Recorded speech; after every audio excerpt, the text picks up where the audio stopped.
वो है मेरे आज के ओपनर्स। इस स्ट्रैटेजी में आप कभी गलत नहीं पड़ेंगे, कभी भी आप देखिए आपको बिल्कुल चिंता नहीं होगी। अगर आपके पास HDFC बैंक है मार्च में लिया हुआ और आप और आज खरीद रहे हैं तो क्या चिंता की बात है। बजाज फाइनेंस है तो क्या चिंता की बात है। HUL, Nestle, Asian Paint, Pidilite, Maruti, इस तरह के स्टॉक्स को मैंने आज अपनी टीम में शामिल किया है। ये आई गई है नहीं तो खरीदारी 10 के 10 मेरी भी है बिल्कुल। और मैंने स्पेसिफिकली आईटी और फार्मास्यूटिकल एज अ स्पेस को टारगेट करने की कोशिश करी है। तो मेरा मानना ये शायद पॉकेट्स हैं। कल काफी हद तक आपने देखा होगा इन दोनों पॉकेट्स में आउट परफॉर्मेंस दिखने की कोशिश हो रही थी, फिर अक्रॉस द बोर्ड जब सेल ऑफ हुआ तो खैर सभी धाराशायी हो गए। मुझे लगता है ये पॉकेट्स अगर दिन के दौरान आउट परफॉर्मेंस दिखाएंगे तो यही पॉकेट्स सही बात। अच्छा, FIIs को करा है। शुरुआत कर देता हूं एक बाय कॉल के साथ। लार्जली मिड कैप्स ही है मेरे पोर्टफोलियो में आज।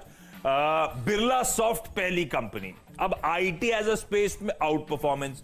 स्टॉक साल के हाई से कुछ करेक्ट होके कल तगड़े प्रेशर के साथ ट्रेड कर रहा था। प्रेशर के पीछे वजह थी एक लार्ज ट्रेड हुआ। लार्ज ट्रेड में इसमें अकेशिया पार्टनर्स ने 67 लाख शेयर्स पूरी तरह से कंप्लीट एग्जिट कर दिया।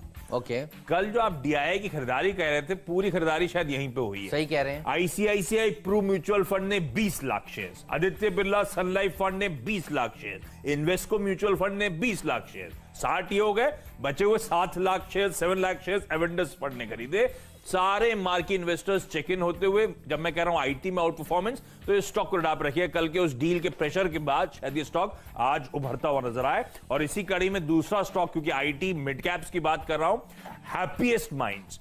ये स्टॉक भी साल के हाई से करेक्ट होकर आपको कामकाज कर रहा है। साल के हाई क्या रीसेंट लिस्टिंग थी, रीसेंट लिस्टिंग के बाद तगड़ा उछाल आया था, उसके बाद करेक्ट होकर कंसोलिडेट करता हुआ आपको हैप्पीएस्ट माइंड नजर आएगा। इंपॉर्टेंट लेवल्स पर अगर चार्ट देखेंगे आप, और अगर थोड़ा सा मूड सपोर्टिव रहा तो पूरी तरह से बाउंस बैक की तैयारी स्टॉक करता हुआ नजर आएगा। इस स्टॉक की हाईलाइट समझिए, डिजिटल स्पेस में सारी दिग्गज आईटी कंपनीज अपनी पकड़ मजबूत करने की बात करनी है। ये इनकी टैगलाइन ही है कि born digital born agile. Actually 97-98% इनके रेवेन्यूज डिजिटल से आते हैं, जिस स्पेस को लेकर आजकल सब कह रहे हैं बड़ा अच्छा आउटलुक, बड़ा अच्छा ट्रैक्शन देखने को मिल रहा है। मुझे लगता है बेहतरीन लेवल्स पर खड़ी हुई है। इस स्टॉक में भी खरीदारी करने के मौके ढूंढे जा सकते हैं। तो आज वहीं से टीम मैंने बनाई है। HDFC ट्विंस, इनके ऊपर नजर रखिए। एक बैंकिंग का लीडर HDFC बैंक और दूसरा हाउसिंग फाइनेंस का लीडर। इससे बढ़िया स्टॉक्स हो नहीं सकते। मार्च लोज से अगर आपने देखिए इसे खरीदा है, उससे बड़ी करेक्शन तो नहीं आने वाली, ये तो आप जानते हैं। वो कोविड जब पहली बार हमारे सामने पेंडेमिक आया था तब जब हम गिरे थे। अब ये यूके वाली चिंता से हम वहां तक तो जाने वाले नहीं हैं, ये बात आप ध्यान रख लीजिएगा, चाहे कितना भी बड़ी बात हो जाए। मुझे लगता है कि इस तरह के स्टॉक्स आपको ज्यादा अच्छा प्रदर्शन दिखाते हुए आज के दिन नजर आएंगे। बाउंस बैक होगा तो क्वालिटी स्टॉक्स में पहले होगा, मिड कैप्स में बाद में होगा, स्मॉल कैप्स में उसके बाद में होगा। तो मुझे लगता है इस तरह के स्टॉक्स आपके रडार पर होना चाहिए। बजाज फाइनेंस, बजाज फिनसर्व को भी मैं अपनी टीम में शामिल कर रहा हूं।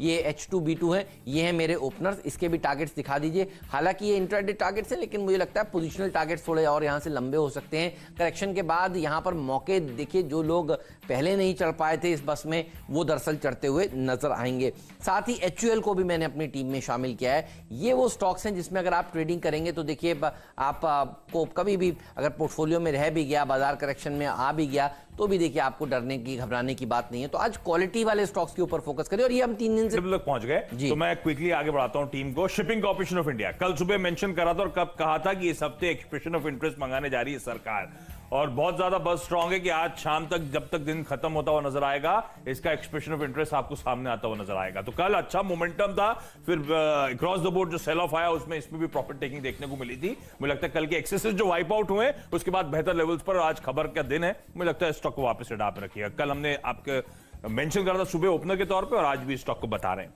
फाइजर, अब फार्मास्यूटिकल स्टॉक्स की बारी, क्योंकि यहां पे एक आउट परफॉर्मेंस नजर आ रहा है और ठीक है, मूड सेंटीमेंट उसी की तरफ बढ़ भी रहा है। यूरोपियन मेडिसिन एजेंसी ने ऑथराइज कर दिया फाइजर बायोएनटेक की कोविड वैक्सीन को। तो एक एक करके इनकी जो कोविड वैक्सीन है उसके अप्रूवल्स आते हुए आपको नजर आएंगे। कंडीशनल यूज है और यूरोपियन यूनियन इसीलिए जल्दी जल्दी कर रही है क्योंकि वहां पे दिक्कतें, यूके के बाद डर बढ़ रहा है। तो फाइजर को रडार पे रखना है। मेट्रोपोलिस हेल्थ केयर, अब वापस ये स्टॉक्स कुछ ऑफलेट आउट ऑफ फ्लेवर चले गए थे, आपने नोटिस करा होगा। कल जब मैसिव सेल ऑफ आ रहा था तो एक्यूमुलेशन इस तरह के स्टॉक्स में देखने को मिल रहा था। मेरे ख्याल से स्टॉक कल के मैसिव सेल ऑफ के बीच में भी हरे निशान में बंद हुआ था। 1950 तक के लेवल्स के लिए यहां पे अप्रोच करने के मौके होंगे। और इसी के साथ अब वक्त है हम दोनों की टीम्स के डिपेंडेबल खिलाड़ी जानने का। और डिपेंडेबल होगा बच्चों का फेवरेट मैगी, नेस्ले। नेस्ले, बिल्कुल। तो आप सही कह रहे हैं, नेस्ले। बच्चों का नहीं, मेरा भी है। अच्छा सॉरी, बड़े और बच्चों का फेवरेट। हाँ, ठीक है। तो नेस्ले, किटकैट, ये सब देखिए बच्चों के फेवरेट्स और बड़ों के भी फेवरेट्स, क्योंकि हर बड़े में बच्चा होता है, तो इसलिए सबका फेवरेट स्टॉक ये स्टॉक है। और ये खरीद के रखिए, सिप करिए। देखिए, डिपेंडेबल के तौर पे Chennai based Amrutanjan health care को आज लेकर आया हूं वापस।